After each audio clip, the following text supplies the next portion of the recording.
got a break in the rain, so we are going to lay our plates out and get everything marked, and then we'll start building some walls.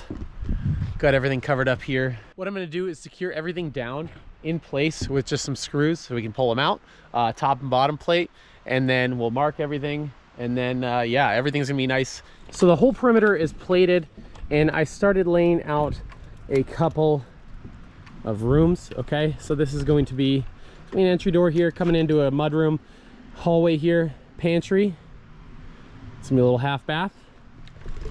Then coming out into here, we're gonna have a kitchen wall here. There'll be countertops here, island. That will be the dining room, and then you can come over here and there'll be a door here, and this is gonna be a little office. A lot of these walls in the plan show 2x6, just for the fact that they want to put pocket doors in everywhere. I think this architect went crazy and just wanted to put pocket doors everywhere. I'm not really into the pocket doors everywhere. It's a lot of work, a lot of extra cost that we don't really need. There's plenty of room in this house to have a door swing. You know, swing a door this way. It's not going to really get in the way here. Inside the pantry, there's plenty of room for this. It showed a pocket door here. We're not going to put one here. Just leave it open. We could always do a barn door later on if we need to. But yeah, we're going to frame a future door there for a mudroom or a little breezeway to get to a garage that we'll put on eventually. But just keeping our options, you know, keeping the framing ready for that is going to be way better than just framing it out normally and then having to reframe. So we'll just cut out a couple studs and it'll be all set. But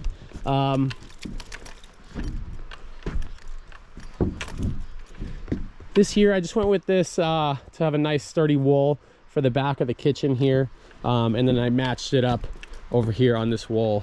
You know, when you're doing interior doors, you're going to want 2x4 framing because you're going to have a lot of work to fur out a door jamb to make it compatible for a 2x6 wall. So if you're putting any interior doors on these walls on a 2x6, you might want to reconsider that. I just got in some wall jacks today, and they say they're rated for 70-foot hand cranks. So I got our one long wall. That's gonna be our strongest wall against the wind up the hill here, and that goes continuous edge to edge. And then we have set back our framing here that goes to the end. You got to think about standing walls up in here. So then once that wall's up, you can slide this one in, right? We'll probably stand these end ones up first because those are the front length. We'll stand those up, and then we'll stand our outside walls up. And these small ones here, those will be easy to move into place after the fact. So yeah, just consider, like, if I went just boom, boom, boom, boom, boom into every edge, it would be a lot harder to you know, make these walls right. But just thinking about it, you're gonna have overlap. You have to overlap from one piece to the other edge. So I already marked our studs out, and we're pulling from the edge of the corner, right? So when you're thinking about sheathing, you're gonna pull from here, and this is gonna be a shorty here on this first one, and then our 16 on center lands right there. So a full sheet will land perfectly on your studs going all the way to the end, and then same thing the other way. For the back wall, that starts on that, but this one is going to be just like that corner. Using this Milwaukee 100-foot tape. This one's nice because you can lock this in and then hang it off the edge. So I'm going to run it the whole length, and then that way our stud spacing is the same on all three of these walls where these bump outs go. Just a little bit of frost.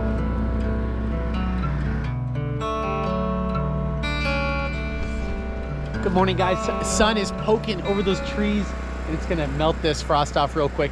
Even just when I got here 15 minutes ago, it was a lot worse, and there's a lot more spots melting now. So we're gonna get after it. We're gonna continue on our layout for our plates, and yeah, we should have the first floor done today, and hopefully get some walls formed, maybe build some headers. All right, you guys, wrapping the day up.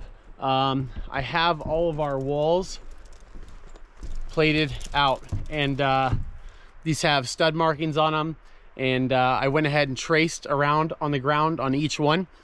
Everything's labeled. Everything's labeled with a number and an arrow, starting with the perimeter, going around, and then start working your way that way.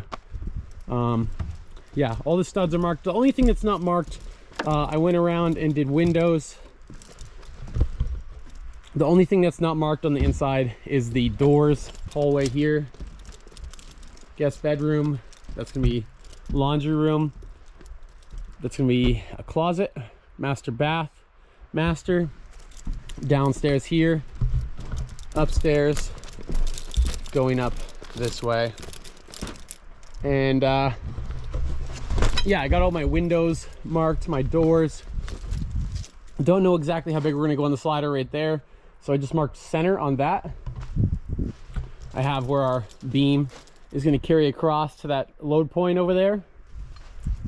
And I went ahead and added a window here because there was a garage here initially. And yeah, so that's plated out.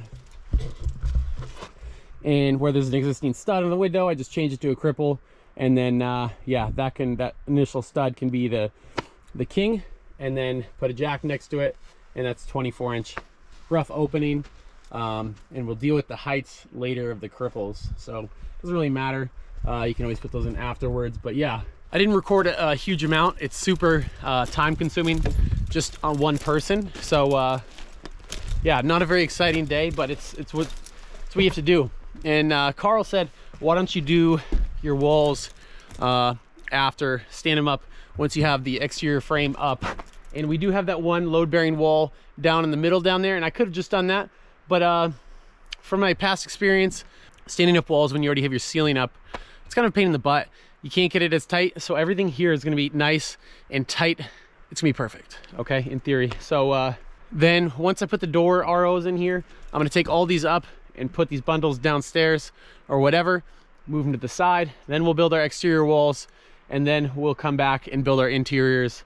One nice thing about the walls already being laid out and me transferring them to the ground, when we go and put these exterior walls up, we can put braces in, and we know it's not going to interfere with the wall as long as you pay attention to those lines.